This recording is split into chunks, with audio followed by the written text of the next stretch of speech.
A warrant has now been issued for the arrest of Gabby Petito's fiancé Brian Laundrie after he was caught using her bank cards. This moves him from simply being a person of interest in her disappearance to now a wanted criminal. I'm going to tell you everything you need to know right here on IO. Brian Laundrie has been sought by police for 6 days now in connection with the death of Gabby Petito during their cross-country road trip. Turns out that on Thursday he was also caught using one of her bank cards, after which a warrant was issued for his arrest. A grand jury in the U.S. District Court of Wyoming indicted him on a single count of unlawfully using the bank debit card, but he is still yet to be charged in connection to her death. FBI Denver Special Agent in Charge Michael Schneider said in a written statement, "While this warrant allows law enforcement to arrest Mr. Laundrie, the FBI and our partners across the country continue to investigate the facts and circumstances of Ms. Petito's homicide." Schneider then added, "We urge individuals with knowledge of Mr. Laundrie's involvement in this matter of his current whereabouts to contact the FBI." Now, just because he has yet to be charged in connection to the death of Gabby, that doesn't mean that the feds don't know something is up with this guy. The warrant is way more than just illegal credit card use. A motion filed by prosecutors requested that Brian be held without bail before his trial because they classified him as a danger to the community. Now, I don't know about you, but someone who has an arrest warrant for a stolen credit card or bank card for that matter hardly seems like a public safety issue that needs to be handled by the FBI.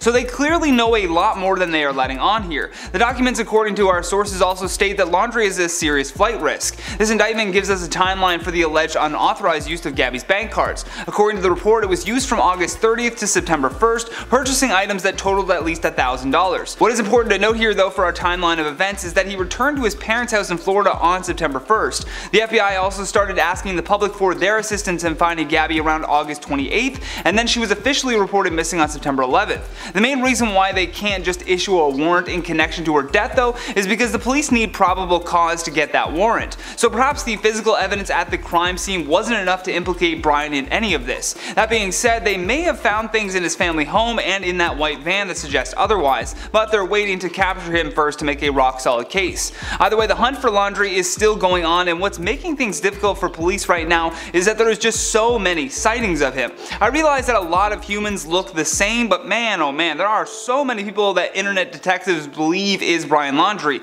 We had a report of a woman who believes she saw Brian outside of a hotel in Toronto. That woman shared the photo she snapped of the man, and I gotta say they do look alike, but unless he found his way into a flight out of the US, I really doubt that it was him. This other spotting though would seem more likely. This photo was shared by a woman from Copenhagen who has been living in Mexico as of late, and the picture appears to show a man who is wearing a white t-shirt and black shorts sitting at a table at a restaurant in Merida, Mexico. If Laundrie was on foot and running from his home in Florida, it would make much more sense for him to try to escape to Mexico, just geography wise. Initially, his family told police that he said he was going for a hike in the swamp-infested Carlton Nature Reserve in Sarasota. However, a search and rescue expert said that Laundrie may have lied to his own family about his whereabouts. Chris Boyer, the executive director of the National Association for Search and Rescue, told Insider.com, "There's a chance Laundrie may have lied to his family about where he was going. People that are trying not to get caught for something sometimes use people, right? So he may have told his parents that's where he's going. They may be telling the authorities that in all honesty, but he lied to them." These are all the updates on this case that we currently have, but if anything else goes down, we will be sure to let you know. So don't forget to tap that subscribe button to stay up to date. For now, I've been your host, Johnny Rogers, and until next time, stay classy, YouTube, or at least try.